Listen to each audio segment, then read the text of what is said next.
Hai, uh, Assalamualaikum, saya Akmal. Hari ini saya akan cuba share tentang digital marketing, tentang bagaimana satu konsep dalam digital marketing iaitu untuk membina satu ekosistem. Jadi dalam digital marketing dia ada beberapa tahap untuk membina ekosistem. Contohnya yang pertama saya cuba bezakan antara jika digital marketing itu mempunyai satu ekosistem ataupun dia hanya sehala punya marketing. Jadi sebagai contoh, di kebiasaan yang uh, marketer biasa amalkan adalah contohnya dengan membuat iklan di Facebook Ads. Jadi dia ada satu proses acquisition untuk mendapatkan new customer. Jadi bila seseorang itu spend duit untuk membayar iklan di Facebook, jadi dia akan ada uh, satu matrix iaitu cost per purchase, dan cost per purchase itu juga boleh kita katakan sebagai cost per acquisition untuk mendapatkan satu pembeli, dan pembeli tersebut membeli produk. Jadi proses yang digunakan adalah dengan membayar Facebook Ads untuk orang itu membeli dan habis. Jadi itu adalah satu one way punya cara. Tapi kalau seseorang itu mengamalkan ekosistem yang baik, contohnya bila dia buat Facebook Ads, akan ada satu pembelian iaitu menggunakan konsep push marketing. Iaitu bila orang buka Facebook, orang akan nampak di contohnya di feed, bila orang scroll ada iklan sponsored. Okey, dia membeli, dia masuk ke website, kemudian dia baca sales page ataupun dia masuk ke WhatsApp, kemudian dia puas hati dan dia membeli.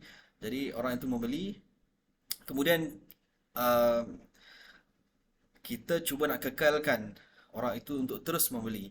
Jadi kita kena tahu juga berapa tempoh lama untuk orang tu menggunakan produk kita. Contohnya kalau produk macam produk kesihatan, dia akan menggunakan contohnya ambil masa sebulan. Kalau satu botol tu mungkin ada 60 biji soft gel ataupun 60 biji pil.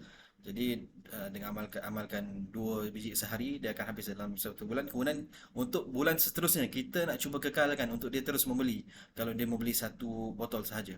Jadi caranya adalah kita buat retargeting. Uh, kita setkan lepas 30 hari kita akan retarget kepada orang tersebut untuk dia ingat kita dan dia membeli kembali. Kemudian boleh juga cara dengan di Google pull marketing. Contohnya bila dia dah gunakan produk kita, mungkin dia akan Google. Jadi kita letakkan iklan kita di Google untuk menampakkan bahawa kita ni ada, kita ni wujud, bukan hanya di Facebook, tapi bila di search pun ada kita. Kemudian itu adalah cara kita untuk retain secara mudah. Bila mana seseorang itu sudah membeli dan dia membeli sekali lagi, kita boleh katakan dengan beberapa kali pembelian, dia adalah high value customer ataupun dia high frequency customer, depends kepada jumlah pembelian ataupun beberapa kali pembelian yang dibuat. Jadi secara lebih luas kita boleh wujudkan sama ada produk kita dan iklan kita secara organik ataupun secara berbayar di banyak platform.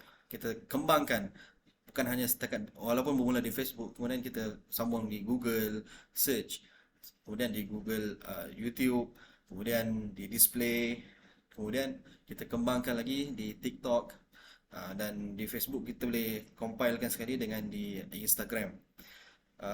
Dan kita ada support kepada customer tersebut melalui uh, WhatsApp ataupun uh, grup Facebook atau Telegram, untuk dia berada dalam kelompok yang kita kumpulkan dalam kolam yang sama dengan pembeli-pembeli yang lain, untuk kita maklumkan kepada dia tentang produk kita. Kita akan nurture dia, kita akan buatkan dia sentiasa ingatkan kita melalui kaedah uh, pemberian value yang tinggi kepada dia. Value tersebut boleh jadi dalam bentuk diskaun, boleh jadi dalam bentuk promosi, dan boleh jadi juga lebih kepada value yang dia perlukan.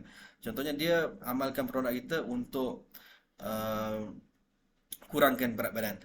Kemudian kita akan supply value dekat dia, cara untuk dia kurangkan berat badan bukan hanya dengan makan kita punya produk, tapi dengan amalkan gaya hidup yang sihat, dengan tips-tips dan dengan sharing-sharing, dan boleh juga kita masukkan seorang authority di dalam kumpulan tersebut untuk dia sebagai spokesperson kepada kita punya brand.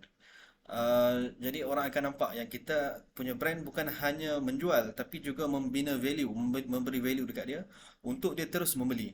Sebab customer ni kebiasaannya dia tak setia lah.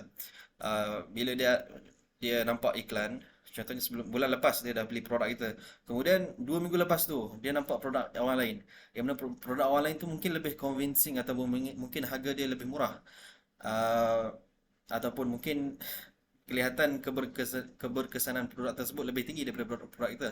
Jadi kita perlu ambil masa untuk proses um, journey dia tu dengan memberi value yang tinggi kepada dia untuk dia setia. Walaupun contohnya daripada 10 orang, uh, kalau kita tak buat apa ni ekosistem, mungkin seorang yang akan repeat beli. Tapi kalau kita buat ekosistem, kita akan cuba naikkan. Contohnya daripada 10 orang, 2 orang akan beli, kemudian kita naikkan 3 orang akan beli, kemudian kita naikkan daripada frekuensi tersebut, kita naikkan jumlah uh, harga pembelian, value pembelian, iaitu contohnya daripada RM100 untuk dia beli 1 botol, kemudian kita cuba naikkan kepada dia beli 2 botol untuk dia waktu dia repeat.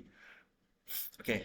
um, Ya, itu caranya kita nak bina produk yang ada value yang tinggi untuk orang stay dengan produk kita. Walaupun produk tu baru. Baik.